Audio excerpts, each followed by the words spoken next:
Oui, nous sommes avec Didier Maesto, qui est le PDG de Sud Radio et de Fiducial Média. Bonjour Didier. Bonjour à tous. Bonjour. Alors pour une affaire qui ne devrait pas être une affaire, mais qui en tout cas a fait un petit peu de bruit hier, on rappelle les faits. Hein. C'est assez simple, c'est-à-dire que Benjamin Griveaux a posé pour sa com qui patine un petit peu. Il a posé avec des Parisiens dans différentes postures hier. Ça a été évidemment parodié sur les réseaux sociaux, comme très souvent, hein, bien sûr, que les choses soient positives ou négatives. Vous avez fait un tweet, hein, Didier, parce que vous êtes très actif sur les réseaux sociaux. Un tweet où vous avez dit au lieu de faire ça, il ferait mieux de faire autre chose, et il le fait avec l'argent des contribuables, c'est-à-dire ce qu'il touche de l'Assemblée nationale pour faire sa campagne à Paris. Hein. Grosso modo, c'est parti de là. Hein. Oui, c'est parti de là. C'est un peu la guerre pic-crocodile. C'est un événement. Ouais. En fait, j'ai relevé ce que tous les observateurs savent, que M. Griveaux a été complètement absent de l'Assemblée nationale, puisque en un an, il y est allé une petite dizaine de fois. Il est absent aux questions orales, il est absent pour les questions écrites, il n'a déposé aucun rapport, il n'est pas non plus en commission. Et donc, c'est vrai qu'à un moment où les deniers publics sont scrutés de près par les citoyens et qu'il fait campagne, je relevais ce fait, mais qui est d'une banalité tout à fait affligeante. Donc, effectivement, l'équipe de campagne s'est vexé, et j'espère qu'ils reviendront à quelque chose de plus normal. Ils se sont vexés en disant non, vous ne pouvez pas dire ça. Donc du coup, Benjamin Griveaux n'ira pas chez vous pour parler des municipales de son programme à Paris. Bon, oui, la belle affaire. C'est dommage parce qu'on donne la parole à tout le monde. Donc il était invité à s'expliquer. On l'invite en fait toujours. D'autant qu'il peut argumenter derrière ce que vous avez dit, etc. Il peut dire qu'il travaille différemment, qu'il mène sa campagne, qu'il travaille peut-être je sais pas moi, autrement à l'Assemblée nationale. Enfin, voilà, il peut s'expliquer totalement, quoi.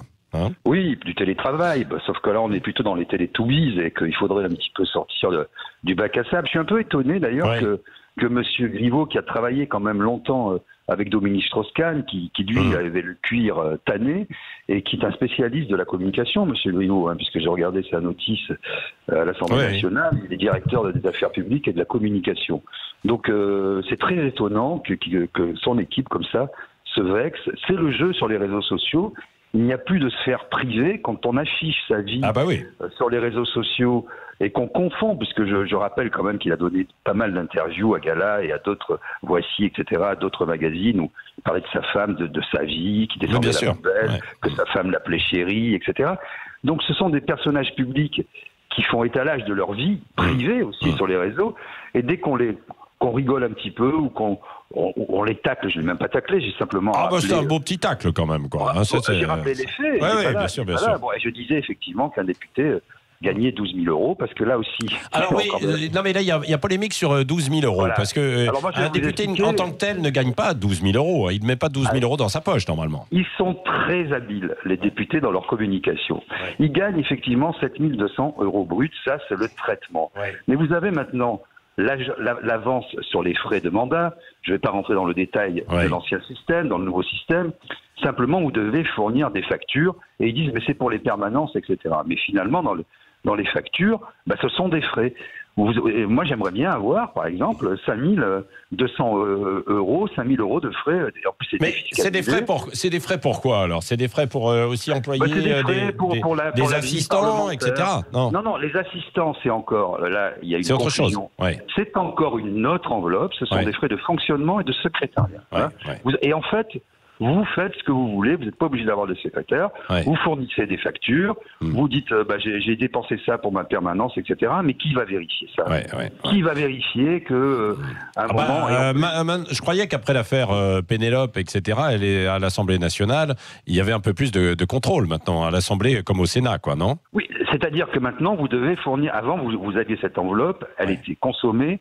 Il n'y avait pas d'avance, c'était pas considéré comme une avance, et vous la consommiez. Aujourd'hui, vous devez fournir des factures. Alors maintenant, c'est sûr, si vous fournissez une facture de vacances à Honolulu, c'est un peu gros. Mais en fait, c'est du salaire déguisé et défiscalisé, parce que qui va vérifier que, en fait, les bouteilles de champagne ou les homards, parce que vous faites c'est un peu différent, ça. C'est dans le cadre d'un ministère. Bon, c'est pas.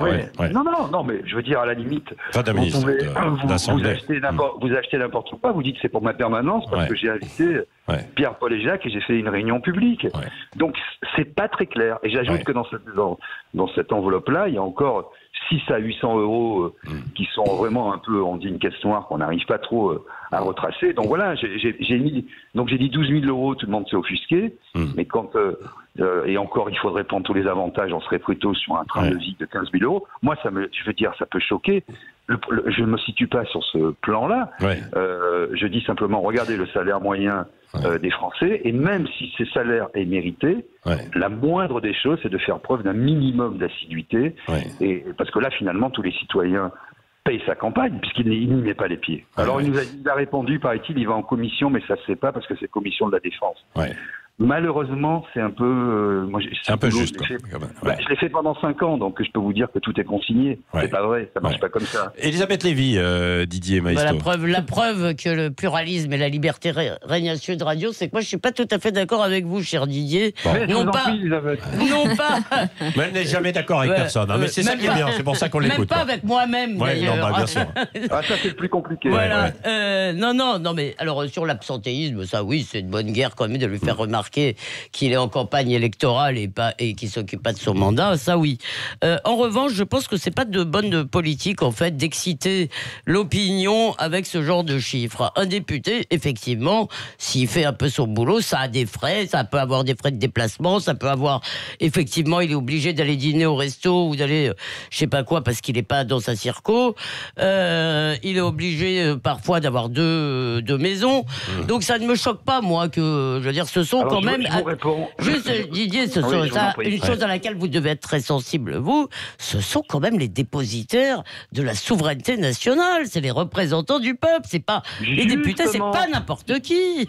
Justement, Elisabeth, on est député à l'Assemblée nationale. C'est-à-dire que chaque député est une part de souveraineté nationale, même si on n'est pas fan de la démocratie représentative telle qu'elle s'exerce aujourd'hui.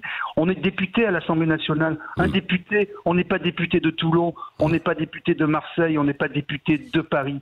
C'est un dévoiement du rôle des députés. Et je rappelle que les territoires sont représentés par les sénateurs qui sont élus par les élus locaux, justement. Donc on dit, je suis en circonscription, etc.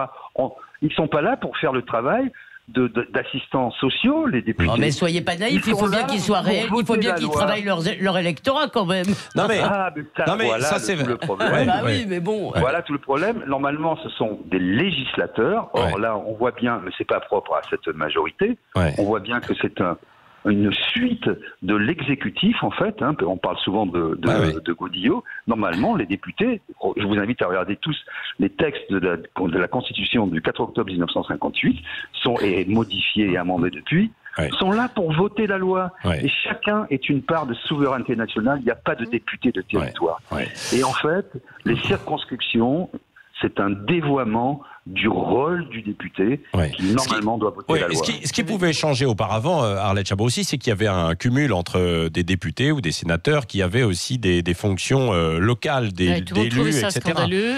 On trouvait ça scandaleux. Maintenant, on finit par se dire mais ils sont hors sol. Donc c'est un problème. En tout cas, ils peuvent cumuler avec, non pas l'exécutif d'une ville, mais beaucoup sont restés conseillers municipaux.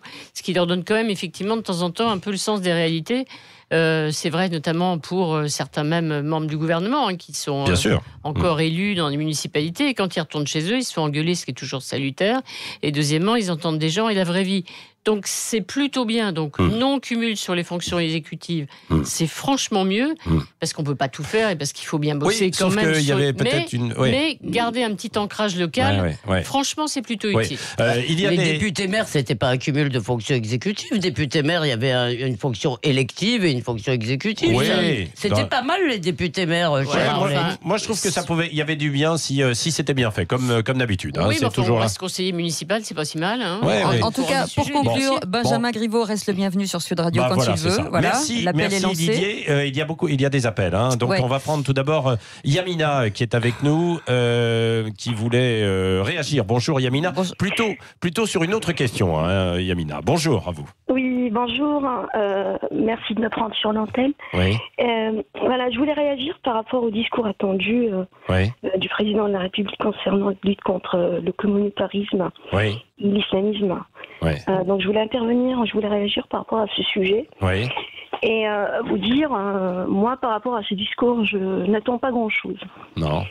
Je n'attends pas grand-chose parce que les actions à prendre sont connues et tardent à venir surtout. En tout cas, il n'y a pas de résultats concrets sur le terrain, puisqu'il y a toujours autant de mosquées salafistes qu'hier. Il y a toujours des associations qui font du prosélytisme sous couvert d'enseigner, de faire du soutien scolaire ou d'enseigner l'arabe, mais j'en connais certaines. Et bien évidemment à l'offensive d'une confrérie comme celle des Frères musulmans en France et bien d'autres questions. La libération des djihadistes attendue en 2020, je crois qu'ils sont une quarantaine qui seront libérés en l'occurrence. Donc si c'est pour nous faire un discours qui consiste à dire on va encore créer un comité Théodule ou à renforcer les actions, je crois qu'il y a un comité déjà interministériel pour la prévention, la radicalisation, si c'est pour nous dire qu'on va renforcer ce que vous dites, Yamina, ce que vous dites, c'est qu'on sait déjà ce qu'il faut faire, il faudrait plutôt le mettre en application au lieu de créer une commission. Bien évidemment qu'on sait ce qu'il faut faire, donc je n'attends absolument rien de ce discours, et surtout que nos hommes et femmes politiques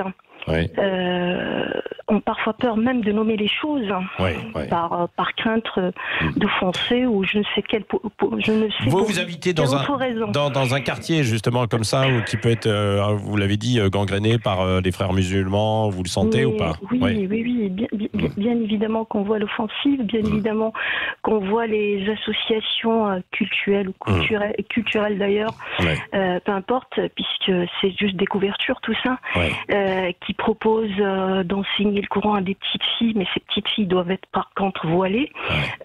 Donc voilà le chemin qu'on prend. Voilà le laisser-faire dans lequel on est, voilà le laxisme dans lequel on est. Je voudrais juste dire une chose. Je m'appelle Yamina, probablement je serai cataloguée de la communauté musulmane, mais peu importe, cela me dérange absolument pas. Je ne le suis pas, d'accord. Je ne le suis plus en l'occurrence. Je ne le suis plus. Donc c'est une religion que je connais très bien. C'est un système au-delà d'une religion. C'est un système juridique ou politique que je connais très bien puisque je l'ai vécu étant arrivé d'Algérie en 2002 et ayant connu bien évidemment la guerre civile menée par les frères musulmans là-bas et par les salafistes et par les intégristes en Algérie. Donc je connais très bien leur méthodologie et on se pose encore la question aujourd'hui de ce qu'il faut faire. Ce qu'il faut faire, on le connaît. Donc il faut fermer les mosquées salafistes. Il faut avoir un œil, il faut être plus attentif et fermer toutes ces associations qui diffusent de la haine, qui font du prosélytisme auprès des enfants. Imaginez quand même ce qu'on prépare, quelle génération on prépare pour demain. Quelle génération on prépare pour demain. Merci Yamina. À la fois c'est un cri sincère, un cri du cœur et assez réaliste d'une situation que vous vivez et ça fait du bien d'entendre en fait des gens comme vous. 0826 300 300.